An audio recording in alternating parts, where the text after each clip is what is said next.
Sabe aquele projeto que não sai do papel? Aquela conversa difícil que você já deveria ter tido? Ou até mesmo aquela decisão que você evita tomar? O nome disso não necessariamente é preguiça, porque às vezes nós confundimos preguiça com procrastinação. Mas nesse vídeo de hoje nós falaremos sobre o livro Não Negocie com a Preguiça, de Ale Prats. Meu nome é Gustavo Ian, sou mentor de desenvolvimento pessoal, especialista em neurociência do comportamento.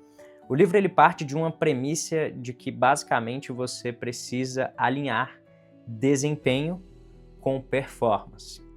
E o sucesso ele está justamente nesse ambiente de desempenho e performance.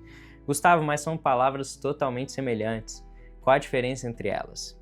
A diferença entre elas é que desempenho ele muitas vezes se traduz em algo muito mais amplo do que a performance.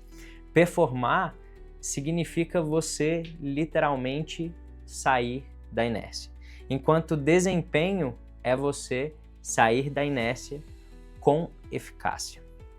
Perceba que quando a gente fala de sucesso, e principalmente aqui ele fala muito na ideia central de que para você ter sucesso nos seus projetos, para que você não paralise a sua vida através da procrastinação, você primeiro precisa tomar uma decisão. E para isso, ele começa a introduzir o tema e discorre sobre 3 principais temas que são, em primeiro lugar, a clareza de propósito. Você entender profundamente aquilo que você quer. Tomar uma decisão, saber exatamente onde você quer chegar. Não adianta nada você sair de um ponto A sem saber qual é o ponto B. Você simplesmente vai sair andando sem nenhuma direção. Então, para que você direcione as suas ações, para que você trace um plano de ação e seja mais coeso, é importante que você tenha clareza daquilo que você quer. Em segundo lugar, ele traz basicamente a criação de sistemas. E aqui na criação de sistemas, ele fala muito num modelo de como se fosse um procedimento operacional padrão. Esse procedimento operacional padrão, ele basicamente seria você criar um fluxo de trabalho, ou seja, um fluxo de situações, muitas vezes substituindo hábitos ruins por hábitos bons. E logicamente que ao criar esses sistemas de trabalho, você precisa fazer essa substituição gradativamente. E aqui, inclusive, lá nas minhas considerações eu vou trabalhar sobre isso. Mas basicamente é você fazer uma substituição dessa tua motivação por, de fato, uma disciplina ali. E terceiro lugar, a execução focada, ou seja, é a prática deliberada de fazer exatamente aquilo que precisa ser feito.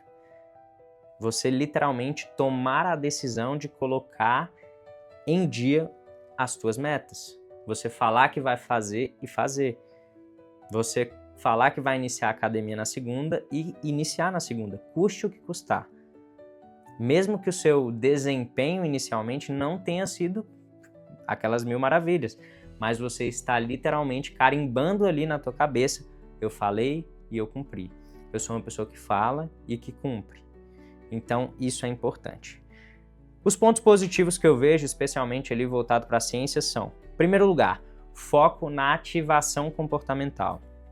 Lembrando que, quando a gente fala de ativação comportamental, só um breve resumo sobre modelo cognitivo.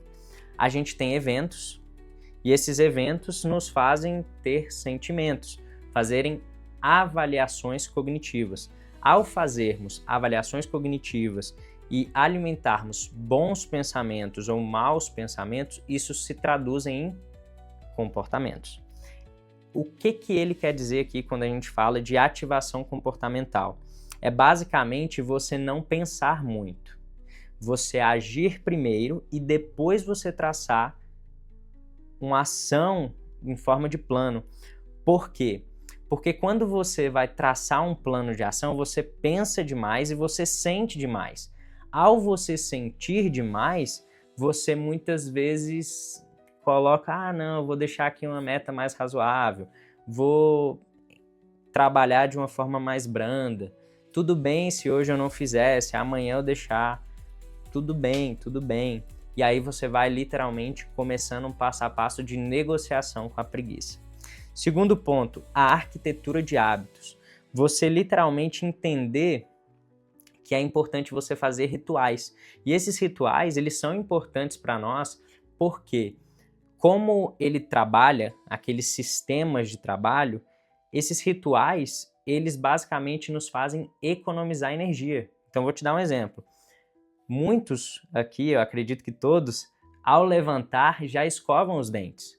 Você criou um ritual. Poxa, acabei de acordar, eu escovo os dentes. Tem algumas pessoas que, inclusive, colocam um gatilho de sempre escovar os dentes a cada refeição, a cada não sei quantas horas. Isso é um ritual e faz com que você transforme isso em um hábito muito mais fácil. Porque lembre-se, nosso cérebro, ele não gosta... Não, eu ia me expressar mal. Ele gosta de economizar energia. E ao gostar de economizar energia, ele precisa otimizar a nossa energia para que a gente tenha um dia extremamente produtivo. E em terceiro lugar, o poder do pré-compromisso. É basicamente você dar a tua palavra e cumprir. Quando você fala que vai fazer uma coisa e não faz, o seu cérebro ele vai carimbando ali, vai colocando um post-it. Falou que ia fazer e não fez, falou que ia fazer e não fez, falou que ia fazer e não fez. E aí ele começa a te sabotar. Por quê? Porque você sempre vai pensar em uma desculpa interessante para não fazer aquela atividade. Você sempre vai pensar em algo mais importante. E aí você começa literalmente a ficar em descrédito consigo mesmo. Que aí você vai falar bem assim, segunda-feira eu começo a academia. E não vai? Quando for na outra segunda, você vai falar para as pessoas e nem você mesmo vai acreditar. E se nem você mesmo acredita, não espere que os outros vão acreditar. Alguns pontos aqui relevantes que entra já na minha análise crítica, né? Ele traz a preguiça como realmente um perigo, mas na verdade existem momentos que nós precisamos ali curtir o momento de preguiça. E lógico que aqui eu estou falando muito mais do ponto de vista de saúde mental. Todos nós precisamos de um momento de descanso. E esse descanso muitas vezes é traduzido como preguiça, especialmente na cultura atual. Não estou falando que ele faz isso, tá? Mas nitidamente a gente tem que trazer isso para um contexto atual. E realmente o descanso ele não pode ser deturpado em forma de preguiça. Segundo lugar, risco de glorificar a cultura da agitação. Basicamente, aqui a gente literalmente entra no primeiro ponto, que é você fazer o que tem que ser feito quando precisa ser feito e também saber separar quando você precisa diminuir o ritmo e também saber separar quando você precisa parar, dar um stop e ir com calma, beleza? Basicamente é importante que você tenha um equilíbrio, que você faça esse equilíbrio e que esse equilíbrio seja, de fato, pausado e de forma estratégica, inteligente, para que você não perca produtividade também. E em terceiro lugar, nós temos a simplificação de questões da saúde mental. Basicamente, a gente trabalha a saúde mental de diversos prismas, tá? E inclusive a inteligência emocional, a gente tem aí 5 pilares importantes. Quando a gente fala de não negociar com a preguiça, os 3 primeiros são extremamente relevantes. Primeiro pilar da inteligência emocional é a autoconsciência. Então, você tomar consciência daquilo que faz sentido ou não para você é extremamente importante. E passa por você ter clareza daquilo que você quer e daquilo que você não quer. Segundo lugar, autorregulação. Ao você saber os seus pontos fracos, você consegue equilibrar as suas emoções para que você transforme isso em performance. E em terceiro lugar, automotivação. E esse terceiro pilar da automotivação, ela pode ser intrínseca, obviamente, e muitas vezes linkada ou à dor ou ao prazer. E aí você precisa entender literalmente como esses 2 mundos da motivação funcionam para que você consiga agir de forma estratégica.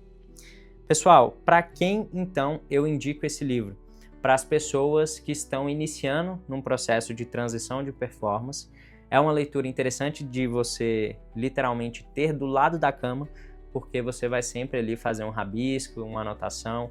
Ele traz muitas reflexões, inclusive histórias pessoais E isso literalmente conecta, afinal de contas, a vida dele, assim como a sua, é bem corrida e você precisa encontrar dentro da sua rotina, e ele traz isso na história pessoal, de encontrar dentro da sua rotina um momento para você cuidar de si mesmo.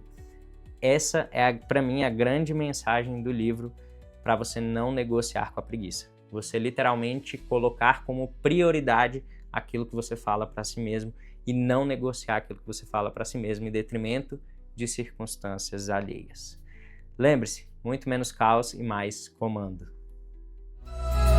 Ei, Gustavo, tu chegou com visão, mostrou que juntos mudamos a direção.